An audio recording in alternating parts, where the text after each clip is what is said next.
Assalamualaikum warahmatullahi wabarakatuh. Perkenalkan, nama saya Tubagus Tigara Lamanda dengan NIM 1909080. Halo teman-teman, gimana nih kabarnya? Semoga kalian selalu dalam lindungan Allah ya, dan selalu diberikan kesehatan. Amin. Di sini saya akan menjelaskan tentang heterogenitas di dalam masyarakat Indonesia. Nah, masyarakat Indonesia memiliki subkelompok masyarakat beserta kebudayaan yang berbeda, membuat Indonesia memiliki beraneka ragam kebudayaan. Perbedaan-perbedaan yang ada di masyarakat mulai dari suku bangsa, agama, ras, adat istiadat, yang mencirikan bahwa masyarakat Indonesia memiliki struktur yang bercorak majmuk. Dapat disimpulkan dari penjelasan tadi, heterogenitas masyarakat adalah keragaman yang ada dalam masyarakat. Heterogenitas terbagi menjadi dua bagian. Yang pertama, heterogenitas berdasarkan profesi, dan yang kedua, heterogenitas berdasarkan jenis kelamin. Heterogenitas berdasarkan profesi ini dibedakan berdasarkan pekerjaan yang dipegang oleh para individu dalam suatu lingkungan sosial. Ada kelompok dengan profesi guru, profesi karyawan, swasta, dan sebagainya. Setiap pekerjaan memerlukan tuntutan profesionalisme agar dapat dikatakan berhasil. Untuk itu diperlukan penguasaan ilmu dan pelatihan keterampilan yang berkaitan dengan setiap pekerjaannya. Kemudian heterogenitas berdasarkan jenis kelamin. Indonesia biarpun secara konstitusional tidak terdapat diskriminasi sosial atas dasar jenis kelamin, namun pandangan gender masih dianut sebagian besar masyarakat Indonesia. Pandangan gender ini dikarenakan faktor kebudayaan dan agama. Apabila kita melihat kemajuan Indonesia sekarang, banyak perempuan yang berhasil menguasai iptek dan memiliki posisi yang strategis dalam masyarakat. Maka sudah selayaknya perbedaan jenis kelamin dikategorikan secara horizontal, yaitu hubungan kesejajaran yang saling membutuhkan dan saling melengkapi.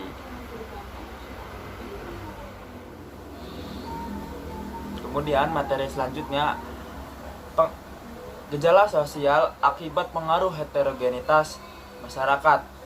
Ada dua gejala sosial akibat pengaruh heterogenitas ini. Yang pertama, stratifikasi sosial, dan kedua, diferensiasi sosial.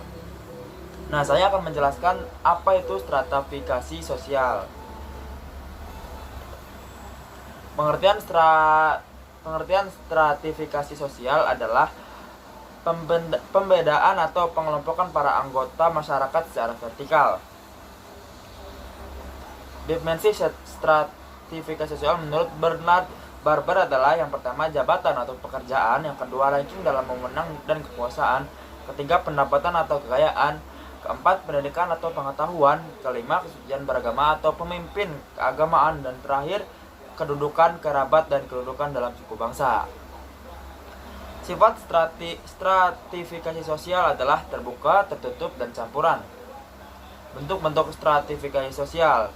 Yang pertama, dalam bidang ekonomi. Stratifikasi sosial dalam bidang ekonomi akan membedakan penduduk atau warga masyarakat menurut penguasaan dan memiliki materi. Stratifikasi sosial berdasarkan kriteria ekonomi ini bersifat terbuka.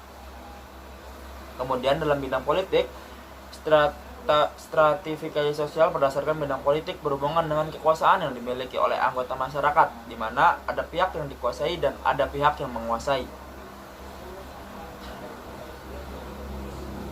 Bentuk stratifikasi sosial dalam bidang politik.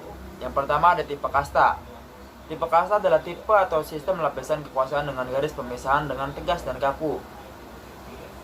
Yang pertama, ada raja atau maharaja; kedua, bangsawan; ketiga, orang-orang yang bekerja di pemerintahan; keempat, pegawai rendah; kelima, tukang dan pelayan; keenam, petani dan buruh tani; ketujuh, budak. Kemudian tipe oligarki. memiliki garis pemisah yang tegas, tetapi dasar pembedaan kelas-kelas sosial ditentukan oleh kebudayaan masyarakat tersebut. Tipe ini hampir sama dengan tipe kasta, namun individu masih diberi kesempatan untuk naik lapisan. Yang pertama ada raja atau penguasa, kedua bangsawan dan macam-macam tingkatan, yang ketiga pegawai tinggi, sipil dan militer, orang-orang kaya dan sebagainya, yang keempat pengacara, tukang, pedagang, petani, buruh tani, dan budak. Kemudian yang ketiga, tipe demokratis. Tipe ini menunjukkan adanya garis pemisah antara lapisan yang sifatnya mobile atau bergerak sekali. Dalam hal ini, kelahiran tidak menentukan kedudukan seorang, melainkan terpenting adalah kemampuan dan kadang-kadang faktor keberuntungan. Yang pertama, pimpinan politik, pemimpin partai, orang-orang kaya, dan pemimpin organisasi besar. Yang kedua, para pejabat administratif dan kelas-kelas atas dasar keahlian, para ahli. Yang ketiga, para ahli teknik, petani, dan pedagang. Yang keempat, para pekerja rendahan dan petani rendahan. Nah, kemudian saya akan menjelaskan diferensiasi sosial. Apa sih diferensiasi sosial itu? Diferensiasi sosial adalah pembedaan anggota masyarakat ke dalam golongan-golongan terpisah secara horizontal, yang dalam artian tidak memandang perbedaan lapisan. Bentuk-bentuk diferensiasi sosial adalah diferensiasi berdasarkan ras, diferensiasi berdasarkan sosial agama, diferensiasi sosial berdasarkan jenis kelamin, diferensiasi sosial berdasarkan profesi, diferensiasi sosial berdasarkan suku bangsa.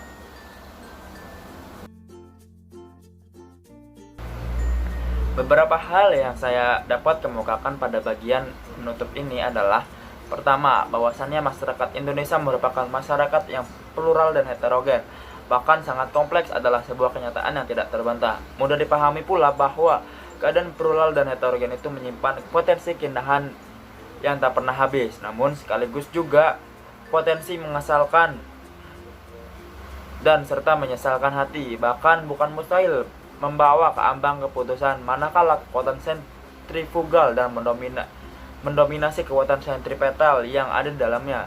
Kedua, agar potensi keindahan yang semakin kuat serta mampu mewujudkan menjadi realitas yang menawan serta memuaskan hati para anggota masyarakat Indonesia, wajib memahami serta mengejawantahkan dalam kehidupannya makna yang terkandung dalam multikulturalisme.